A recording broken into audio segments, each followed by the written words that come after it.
नमस्कार. मालिकेच्या आजच्या भागामध्ये आपल्याला पाहायला मिळणार आहे की काव्या वसू आणि रम्याची तर वाट लावतेच, पण त्याचबरोबर पार्थ सुद्धा काव्याची बाजू घेत आहे आणि इकडे रम्याला चांगलंच सुनावत आहे. तर इकडे नंदिनीचा गैरसमज झालेला आहे, पण जीवाने आता प्रॉन्स बिर्याणी खाल्लेली आहे आणि जीवाला तर प्रॉन्सची ॲलर्जी आहे आणि जीवाला आता नंदिनी जीवाचा जीव कसा वाचवणार हे आपल्याला पाहायला मिळणार आहे. हे सगळं कशा पद्धतीने होणार आहे ते आपण आपल्या आजच्या या व्हिडिओमध्ये पाहणार आहोत. त्यासाठी व्हिडिओ शेवटपर्यंत पहा. त्याचबरोबर चॅनलवरती नवीन असाल तर चॅनलला नक्की सबस्क्राईब करा. इकडे आपल्याला पाहायला मिळतं ते म्हणजे जीवाने सॉरी लिहिलेलं असतं आणि नंदिनीच्या बाल्कनीमध्ये वाळत घातलेल्या कपड्यांमधली तिची ओढणी जीवाच्या अंगावरती जाऊन पडलेली असते. जीवा मात्र जाम खुश होतो. त्याला ही गोष्ट खूप आवडते, कारण जीवाला हे खूप छान वाटत असतं आणि जीवा म्हणत असतो की खरंच, आणि छान असं रोमॅन्टिक सॉन्गसुद्धा सुरू झालेलं असतं. त्याचबरोबर इकडे हे सगळं जेव्हा घडत असतं तेव्हा मात्र नंदिनीसुद्धा तेवढीच खुश झालेली असते. नंदिनीला सुद्धा खूप छान वाटत असतं की फायनली कुठंतरी त्यांच्यातले गैरसमज मिटत आहेत. जेव्हा जे काय करतोय ते पाहून नंदिनी खुश झालेली असते आणि इकडे नंदिनीसुद्धा लाजत असते आणि जीवा आणखी खुश होतो आणि नंदिनीकडे पाहू लागतो. त्यासोबतच इकडे आपल्याला पाहायला मिळतं ते म्हणजे काव्याला आता दिसतं की बोक्याचा कापूस खाली पडलेला आहे आणि काव्या खूप चिडलेली असते. काव्यावरती येते आणि पाहते तर काय, खरंच या दोघींच्या हातामध्ये तिला कात्री दिसते. काव्या म्हणत असते, म्हणजे हे सगळं तुम्ही केलंय, या सगळ्या गोष्टी तुम्ही केलेल्या आहेत, या सगळ्या गोष्टींना तुम्ही जबाबदार आहे, असं म्हणत काव्या खूप पिसाळलेली असते, खूप चिडलेली असते. काव्याला खूप राग आलेला असतो आणि काव्या ती कात्री घेते आणि आता तुम्हाला सोडणार नाही. आत्याबाई तुम्ही केलं हे सगळं, रम्या तू केलं हे सगळं. आता काव्या तर चिडलेली आहे, त्यामुळं रम्या आणि वसूची वाट लागलेली असते. त्या दोघीजणी धावतच निघतात, कारण त्यांना माहिती असतं की आता काय होऊ शकतं.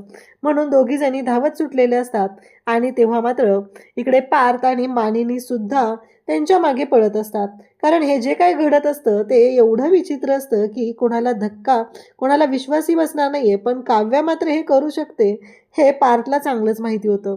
त्यामध्ये काय होतं तर ह्या दोघीजणी पुढे येतात. रम्या पायरीवरनं घसरते आणि तोंडावर पडते. तिला सावरण्यासाठी वसू तिथं जाते आणि वसू सुद्धा चांगलीच तोंडावरती पडते. रम्याच्या हातामध्ये कात्री असते आणि रम्या म्हणत असते, तुम्ही माझ्या बोक्याला पाडलंय, तुम्ही माझ्या बोक्याला, आता मी सोडणार नाही तुम्हाला, असं म्हणत रम्या चिडलेली असते. पार्थ म्हणत असतो की रम्या शांत व्हा, तुम्ही असं काय करताय, अहो असं काय करताय म्हणत पार्थ तिला शांत करत असतो. पण रम्या मात्र ऐकायला तयार नसते. रम्याला खूप वाईट वाटत असतं, कारण माझा बोका फाडलाय, यांनी माझा बोका फाडलाय, असं म्हणत रम्या बोलत असते. काव्या बोलत असते. काव्याला खूप वाईट वाटत असतं. पार्थ काव्याला जवळ घेतो, तिची समजूत घालू लागतो आणि तिला सांगू लागतो की हे बघा, तुमचा ओरिजिनल बोका आहे ना इथे, मग का काळजी करताय तुम्ही, असं म्हणत पार्थ तिला बोलत असतो. परंतु काव्या मात्र खरं तर खूप रडत असते. तिला कळतच नसते की काय करू. तेव्हा ती म्हणत असते की आपल्या दोघांमधलं एक कम्युनिकेशनचं साधन होतं होते, देशमुख का लक्षात येत नाहीये तुमच्या, तिने आपला बोका फाडलेला आहे, का फाडला तिने, असं म्हणत काव्या खरं तर चिडलेली असते आणि त्याचबरोबर रडत असते. तेव्हा पार्थने तिला जवळ घेतलेलं असतं. पार्थ तिला शांत करत असतो. इकडे जीवा मात्र खूप खुश असतो, कारण नंदिनीने आज त्याला जी स्माईल दिली आहे, त्याला माफ केलं हे त्याला कळलेलं आहे आणि म्हणूनच जीवा खुश असतो आणि तो तिची डार्लिंग जी आहे ती मस्त साबणाने पुसून घेत असतो. आणि त्यासोबतच ज्या गोष्टी घडत असतात त्यामुळं मात्र इकडे गुड्डू आलेला असतो आणि गुड्डू म्हणतो की आज पण हे बुके आणि लेटर आलेलं आहे तुमच्या फॅनचं, खरंच भाऊजी खुश होणार, असं म्हणत गुड्डू ते लेटर आणि ते बुके इकडे घेऊन आलेला असतो. आता जीवा मात्र इकडे त्याच्या डार्लिंगला धुत असतो आणि छान असं मस्त गाणी म्हणत त्याचं हे सगळं चाललेलं असतं. त्यासोबतच इकडे गुड्डू हे सगळं घेऊन आल्यामुळं जीवा पाहतच राहतो. तेव्हा मात्र जीवा म्हणत असतो की नाही, आता आपल्याला काय केलं पाहिजे, हे घेऊन जा आणि दे जा. तेव्हा गुड्डू म्हणत असतो की खरंच तुमच्या फॅनचा खूपच छान फायदा होतोय. आणि इकडे नेमकं गुड्डूच्या हातून ते जे लेटर आलेलं असतं त्या साबणाच्या बादलीमध्ये ते पडतं. आता जीवा म्हणतो की हे काय केलंस गुड्ड्या, कळतंय का तुला, लेटर ते उचलतो. तेव्हा इकडे गुड्डू म्हणू लागतो की कसं आहे माहिती आहे का, आपको पता है, मुझे पता है, लेकिन भाऊजी को कुछ पता ही नाही आहे की हे लेटर काय करा, तुम्ही तुमच्या हाताने लिहा आणि ते लेटर द्या, असं गुड्डूने सांगितल्यानंतर जीवासुद्धा त्या गोष्टीसाठी तयार होतो. इकडे पार्थने काव्याला जवळ घेतलेलं असतं, तिला समजवत असतो, तुमचा ओरिजिनल बोका आहे ना इथे, मग कशाला काळजी करताय तुम्ही, अजिबात काळजी करू नका, असं म्हणत पार्थ तिची समजूत घालत असतो. त्यासोबतच इकडे आपल्याला पाहायला मिळतं, काव्या रडत असते आणि तेवढ्यातच आशा येते आणि आशा म्हणते की काव्याताई, हा घ्या तुमचा बोका. तेव्हा काव्या म्हणते, माझा बोका कुठं होता, तो बोका कुठं होता, तुम्हाला कुठं सापडला? तेव्हा ती सांगते की अहो, चादरमध्ये गुंडाळलेला होता, त्याच्यामध्ये मला सापडला, असं म्हणत तिने त्या बोक्याला जवळ घेतलेलं असतं. काव्या त्या बोक्याला घेते आणि खरंच खुश झालेली असते. काव्या म्हणत असते की काय हे बोक्या का मला सोडून गेला होता. मग आता सगळेजण पाहत असतात, काव्याच्या चेहऱ्यावरचा आनंद एका क्षणात वेगळा झालेला असतो हे लक्षात येतं आणि सगळेजण म्हणू लागतात की काय हे काव्या. तेव्हा मानिनी म्हणते की बरं झालं, पण आशाला ते विचारते, पण हा कापूस कुठून आला, हे सगळं काय झालेलं आहे. आणि काव्या पार्थपासून बाजूला होत असते, म्हणजे पारच्या मिठीतून थोडी बाजूला येत असते आणि नेमकं काव्याचं जे मंगळसूत्र आहे ते पारच्या कोटच्या बटनामध्ये अडकतं आणि मग काव्या दोघं एकमेकांकडे पाहू लागतात. तेव्हा रम्याला मात्र खूप राग आलेला असतो आणि रम्या ही त्यांच्या जवळ जाते आणि ते मंगळसूत्र ओढायला लागते. जेव्हा रम्या ते मंगळसूत्र ओढत असते तेव्हा पार्थलाही राग आलेला असतो आणि त्याहीपेक्षा जास्त राग काव्याला आलेला असतो. काव्याने तिथंच तिचा हात दाबलेला असतो. रम्या आई गं करून ओरडते आणि बाजूला होते.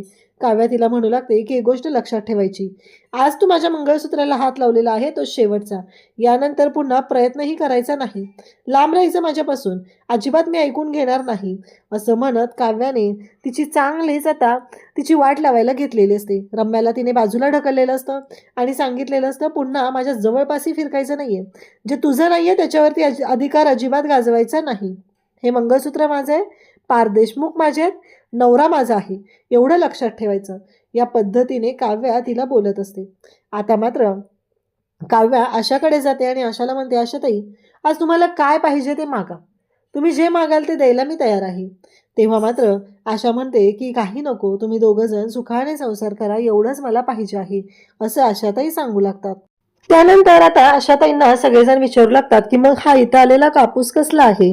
तेव्हा मात्र आशाताई म्हणतात की मी ते सगळं ना उशा वगैरे नेऊन आहे ना वरती झटकवत होते, तर त्यातला तो कापूस असेल, असं आशाताईंनी सांगितल्यानंतर मात्र आता रम्या वसू यांची तर वाटच लागलेली असते. इकडे मात्र नंदिनी आता निघालेली असते आनंद निवासला. त्याच वेळी आई तिला विचारते की अगं नंदिनी, ही जी फुलं आहेत ना ही सुकलेत, ही देऊ का गं टाकून. तेव्हा नंदिनी म्हणते की आई नको, राहू दे ना, अगं गुलाब आपण असं पुस्तकात पण ठेवतो ना, मग टाकून द्यायची काय गरज आहे, असं जेव्हा नंदिनी सांगत असते तेव्हा शारदा तिला म्हणते, अगं पण म्हणजे तुला पण खरंच असं वाटतं का.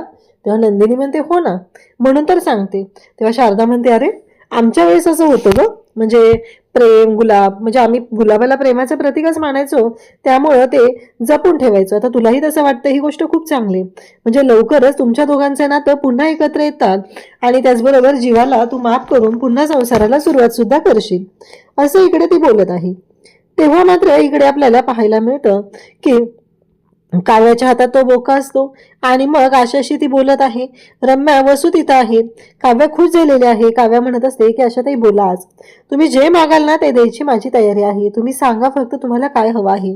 इकडे वसूला खूप राग आलेला असतो, कारण ती उशी वसूच्या रूम मधली आहे आणि ती फाटलेली आहे असं ती सांगते. तेव्हा मात्र वसू तिच्या जवळ जाते आणि तिच्यावरती हात उचलते.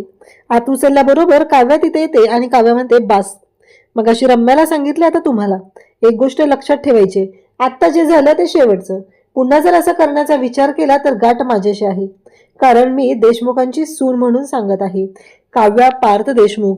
तेव्हा आशाची बाजू काव्याने घेतली, म्हणजे आशाची चूक काहीच नाही. ह्या वसूला प्रत्येक वेळेस काही ना काही कांड करायचंच असतं आणि या सगळ्या गोष्टी समोर आणायच्या असतात, म्हणून हे वसू अशा पद्धतीने वागत असते.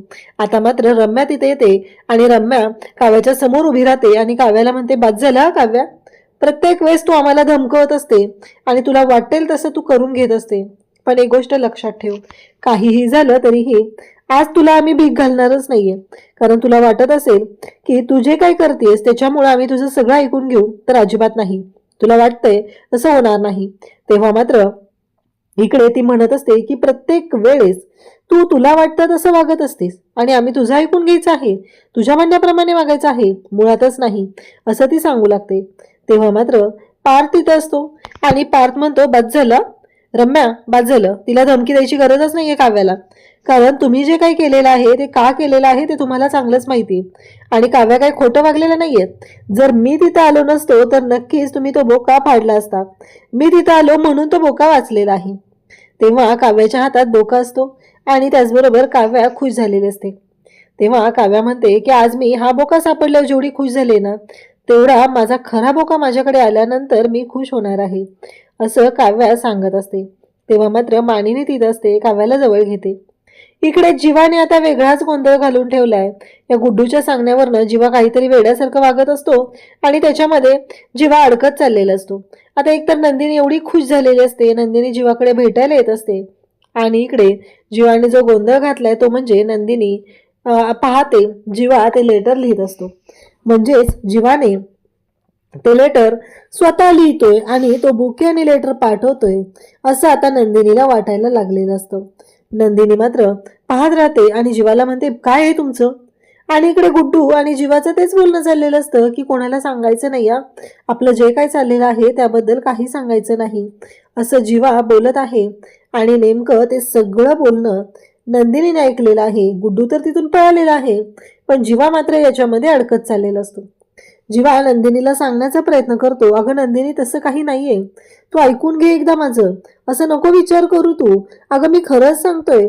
जीवा मात्र आता पोट तिडकीने ओरडून ओरडून सांगत असतो, पण नंदिनी मात्र ऐकायलाच तयार नसते. नंदिनी म्हणत असते की आता मला कळलंय हे सगळं करणारे कोण आहे ते, आता माझ्या लक्षात आलेलं आहे, असं म्हणत नंदिनी चिडलेली असते. तर प्रेक्षकांना उद्याच्या भागामध्ये आपल्याला पाहायला मिळतं की नंदिनी आनंद निवासला गेलेली आहे. इकडे जीवा म्हणतो की मी काहीही चांगलं करायचा प्रयत्न केला तरीही कधीच कोणती गोष्ट चांगली होत नाही, प्रत्येक वेळेस अडथळा निर्माण होतोय. नंदिनी म्हणत असते की तुम्ही असं काहीतरी करता की माझ्या मनात निर्माण केलेली जागा अगदी शून्य होऊन जाते, असं नंदिनीने सुद्धा जीवाला सांगितलेलं असतं. तेव्हा मात्र इकडे जीवा मात्र खूपच विचार करत असतो आणि त्याचबरोबर जीवाला वाईटही वाटत आहे. इकडे आता गुड्डूने प्रॉन्स बिर्याणी केलेली असते. जीवाला माहिती आहे की त्याला प्रॉन्सची अलर्जी आहे, पण जीवा आता टेन्शनमध्ये आहे आणि त्या टेन्शनमध्ये जीवाने ती प्रॉन्स बिर्याणी खायला सुरुवात केली आहे. इकडे रम्या म्हणत असते की मी पार्थ सोबत डिनरला जाणार आहे. तेव्हा काव्या तिथे येते आणि म्हणते त्याची काहीच गरज नाहीये. कसं आहे, पार्थ देशमुखांना जर जायचं असेल तर ते त्यांच्या आईसोबत जातील ना डिनरला, तुला घेऊन जायची काय गरज आहे आणि तू कोण लागून गेलीस, असं म्हणत काव्याने आता रम्याची वाट लावलेली आहे. अशाच अपडेटसाठी चॅनलशी कनेक्ट राहा. थँक्यू.